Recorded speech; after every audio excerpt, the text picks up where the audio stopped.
Hasil menyakitkan harus diterima timnas Indonesia saat bertandang ke markas Jepang dalam lanjutan kualifikasi Piala Dunia 2026 zona Asia. Bertanding di Suita City Stadium, Osaka, pada Selasa, 10 Juni 2025, skuad Garuda harus mengakui keunggulan tuan rumah dengan skor telak 6 gol tanpa balas. Laga ini menjadi ujian berat bagi skuad asuhan Patrick Kluivert. Jepang yang tampil dengan kekuatan penuh langsung menguasai permainan sejak menit awal. Ketatnya pressing, kecepatan transisi, serta kedisiplinan para pemain Samurai Biru membuat Indonesia kesulitan mengembangkan permainan. Pertahanan Indonesia mulai goyah sejak menit ke-15 ketika Daichi Kamada membuka keunggulan Jepang lewat sepakan terarah dari dalam kotak penalti. Hanya berselang 4 menit, giliran Takefusa Kubo yang menggandakan keunggulan tuan rumah lewat aksi individunya yang tak mampu diantisipasi barisan belakang Indonesia. Petaka kembali datang jelang turun minum. Di masa injury time babak pertama, Daichi Kamada mencetak gol keduanya setelah memanfaatkan kelengahan lini pertahanan Indonesia.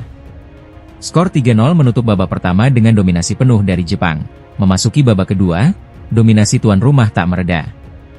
Ryoya Morishita menambah gol keempat Jepang di menit ke-55 melalui pergerakan cepat dari sisi kiri. 3 menit berselang, Shuto Machino menjebol gawang Hernando Ari untuk kelima kalinya. Dan di menit ke-80, Mao Hosoya melengkapi penderitaan Indonesia dengan gol ke-6, menegaskan kemenangan telak 6-0 bagi tim Samurai Biru. Kekalahan ini menyoroti kelemahan lini belakang timnas Indonesia yang dipimpin Jai Idzes. Koordinasi yang belum solid dan minimnya antisipasi terhadap variasi serangan lawan menjadi pekerjaan rumah besar bagi pelatih Patrick Kluivert. Meski hasil ini sangat mengecewakan, peluang Indonesia di kualifikasi Piala Dunia 2026 belum sepenuhnya tertutup. Masih ada waktu untuk melakukan evaluasi menyeluruh dan memperbaiki kekurangan sebelum memasuki ronde keempat, di mana lawan-lawan tangguh lainnya sudah menanti. Perjalanan menuju Piala Dunia memang panjang dan terjal. Namun semangat juang, pembenahan taktik, serta dukungan penuh dari seluruh elemen bangsa akan menjadi modal penting bagi skuad Garuda untuk bangkit dan tampil lebih solid di pertandingan selanjutnya. Legenda sepak bola Jepang, Keisuke Honda, memberikan sorotan positif terhadap perkembangan pesat timnas Indonesia. Dalam kunjungannya ke Jakarta pada Minggu, 8 Juni 2025, mantan bintang AC Milan itu mengaku kagum dengan performa skuad Garuda, sekaligus menyampaikan harapan besar agar Indonesia bisa tampil di putaran final Piala Dunia 2026. Keisuke Honda hadir di Indonesia dalam agenda kunjungan khusus. Saat berbincang dengan media, salah satu topik yang mencuri perhatian adalah pandangannya terhadap timnas Indonesia yang kini mulai menunjukkan taringnya di level Asia. Honda menyebut bahwa pemain muda Indonesia saat ini telah berkembang signifikan. Ia menilai, Indonesia memiliki masa depan cerah berkat regenerasi yang berjalan dengan baik serta semangat juang para pemain muda yang begitu menjanjikan. Saya pikir pemain muda Indonesia telah berkembang. Dan saya dengar kalian akan melaju ke babak berikutnya, jadi kalian masih punya kesempatan untuk bermain di Piala Dunia. Itu luar biasa, ujar Honda. Perjalanan timnas Indonesia di kualifikasi Piala Dunia memang tengah mencuri perhatian. Tim asuhan Shin Tae-yong sukses melangkah ke babak keempat kualifikasi. Sebuah pencapaian bersejarah yang belum pernah diraih sebelumnya. Menurut Honda, pencapaian Indonesia adalah bukti bahwa Asia Tenggara mulai menunjukkan tajinya di sepak bola Asia. Ia juga mengamati bahwa tak hanya Indonesia, sejumlah negara ASEAN juga mengalami perkembangan pesat dalam beberapa tahun terakhir. Kemajuan yang luar biasa di negara-negara Asia Tenggara. Tidak mudah, bukan? Jadi saya harap Anda lolos ke Piala Dunia tahun depan, tambahnya. Honda sendiri tidak asing dengan atmosfer sepak bola Asia Tenggara. Ia sempat menjadi manajer umum sekaligus pelatih kepala timnas Kamboja. Pengalaman itu membuatnya cukup memahami betapa kerasnya persaingan di kawasan ini. Lebih jauh, Honda juga menyinggung laga penting antara Jepang kontra Indonesia yang akan digelar dalam waktu dekat. Menurutnya, meski Jepang sudah memastikan lolos ke ronde berikutnya, kekalahan dari Australia menjadi alarm serius. Ia yakin Jepang tak akan main-main saat menghadapi Indonesia di kandang mereka sendiri. Jepang kalah melawan Australia, jadi saya pikir mereka harus menang. Jadi saya pikir kemungkinan besar pemain terbaik akan bermain sebagai pemain inti melawan Indonesia, kata Honda. Dukungan moral dari figur sebesar Keisuke Honda tentu menjadi suntikan semangat tersendiri bagi Marcelino Ferdinand dan kolega. Kini, Indonesia hanya tinggal selangkah lagi menuju mimpi besar, tampil di Piala Dunia untuk pertama kalinya. Timnas Jepang dipastikan akan tampil serius dalam laga terakhir grup C putaran ketiga kualifikasi Piala Dunia 2026 zona Asia. lawan yang akan mereka hadapi bukan tim sembarangan. Indonesia, yang baru saja mencatat sejarah lolos ke putaran keempat, akan menjadi penantang terakhir Samurai Biru di babak ini.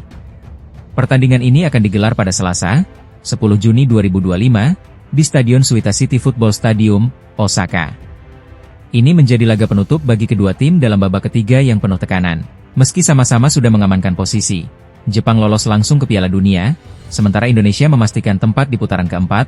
Pertandingan ini tetap menyimpan nilai penting, bukan hanya soal gengsi, tetapi juga menyangkut peringkat FIFA. Bagi Jepang, yang tampil dominan sepanjang babak kualifikasi, kemenangan atas Indonesia akan menjaga rekor impresif mereka. Dari 7 laga sebelumnya, Jepang meraih 6 kemenangan dan hanya sekali kalah, serta mencetak 19 gol dan hanya kebobolan 1. Misi mereka adalah menutup putaran ini dengan kemenangan, sekaligus menjaga posisi di 20 besar ranking FIFA dunia. Sementara itu, Indonesia punya ambisi tersendiri. Meski lolos ke babak berikutnya, kemenangan atas Jepang, atau bahkan hasil imbang, akan menjadi pencapaian luar biasa dan berpengaruh besar terhadap peringkat FIFA. Saat ini, Indonesia berada di peringkat ke-123 dunia, terpaut lebih dari 100 tingkat dari Jepang yang duduk di posisi ke-15. Pelatih Patrick Kluivert dipastikan akan menurunkan kekuatan terbaik, termasuk Martin Paes dan Marcelino Ferdinand yang dikabarkan telah pulih dan siap bermain. Skuad Garuda tengah berada dalam kepercayaan diri tinggi setelah mengalahkan Cina 1-0 di laga sebelumnya melalui penalti ular Romeni. Laga ini juga akan menjadi ujian konsistensi dan kedewasaan bermain timnas Indonesia, yang akan menghadapi tim dengan pengalaman Piala Dunia, kualitas pemain Eropa, dan kekuatan organisasi permainan yang jauh lebih stabil. Meskipun hasil pertandingan ini tidak lagi menentukan nasib di babak kualifikasi, namun hasil akhirnya akan memengaruhi momentum menuju babak keempat, serta menentukan posisi dalam pembagian pot undian. Karena itu, Jepang dan Indonesia diprediksi akan tetap tampil habis-habisan demi kehormatan negara, pengaruh ranking FIFA, dan persiapan menuju fase berikutnya. Bagi Garuda, ini adalah kesempatan emas untuk mengukur sejauh mana mereka telah berkembang, sekaligus mengirim pesan kepada calon lawan di babak keempat nanti, bahwa Indonesia tidak bisa lagi dipandang remeh. Timnas Indonesia kini bersiap menghadapi tantangan terakhir di grup C kualifikasi Piala Dunia 2026 zona Asia. Satu laga krusial tersisa akan mempertemukan skuad Garuda dengan raksasa Asia, Jepang, pada Selasa, 10 Juni 2025, di Suita City Stadium, Osaka. Setelah menuntaskan kemenangan dramatis atas Cina dengan skor tipis 1-0 di Stadion Utama Gelora Bung Karno, Timnas Indonesia langsung bergerak cepat. Siang tadi, rombongan skuad asuhan Patrick Kluivert telah bertolak ke Jepang untuk menjalani persiapan akhir menghadapi pertandingan penting ini. Meski hasil di laga kontra Jepang tak lagi menentukan kelolosan ke babak selanjutnya, karena Indonesia sudah memastikan diri melaju ke putaran keempat, pertandingan ini tetap sangat vital. Selain menyangkut gengsi menghadapi tim unggulan, duel melawan Jepang akan menjadi tolok ukur kesiapan akhir tim sebelum memasuki babak penentuan. Perjalanan panjang Indonesia di kualifikasi sejauh ini memang penuh cerita. Setelah menyingkirkan lawan-lawan berat dan mengamankan posisi keempat di klasemen grup C, asa menuju Piala Dunia 2026 tetap menyala. Putaran keempat akan menjadi panggung lanjutan Garuda untuk berburu sejarah baru. Di babak ini, Timnas Indonesia akan tergabung bersama 5 tim kuat lainnya, Uni Emirat Arab, Qatar, Irak, Oman, dan Arab Saudi. Keenam negara ini akan dibagi dalam 2 grup, dan hanya juara grup yang berhak lolos langsung ke Piala Dunia. Runner-up masing-masing grup akan mendapatkan kesempatan kedua di putaran kelima. Kabar baiknya, jelang laga lawan Jepang dan turnamen round 4 nanti, skuad Indonesia dipastikan tampil dengan kekuatan penuh. Kiper utama Martin Paes serta gelandang andalan Marcelino Ferdinand dikabarkan sudah kembali fit dan siap tampil. Jepang yang menjadi lawan terakhir di fase ini merupakan pemuncak klasemen grup C. Namun dengan semangat tinggi usai menang atas Cina dan dukungan dari seluruh rakyat Indonesia, skuad Garuda diyakini bisa memberi perlawanan berarti. Jika mampu menembus babak selanjutnya dan memenangi persaingan, maka Indonesia akan mencetak sejarah besar, tampil untuk pertama kalinya di ajang Piala Dunia Senior. Sebuah impian panjang yang kini terasa semakin nyata. Timnas Indonesia terus memancarkan optimisme tinggi jelang 2 laga penentu nasib di kualifikasi Piala Dunia 2026. Dengan persiapan yang semakin matang, skuad Garuda kini disebut lebih solid, lebih siap, dan lebih padu dari sebelumnya. Ketua Umum PSSI, Erick Thohir, tak ragu mengungkapkan keyakinannya terhadap kekuatan tim Merah Putih. Dalam keterangannya usai memantau langsung sesi latihan timnas di Stadion Madia, Jakarta, Senin 3 Juni, Erick menegaskan bahwa persaingan di dalam tim kini semakin kompetitif. Sekarang pelatih punya banyak opsi.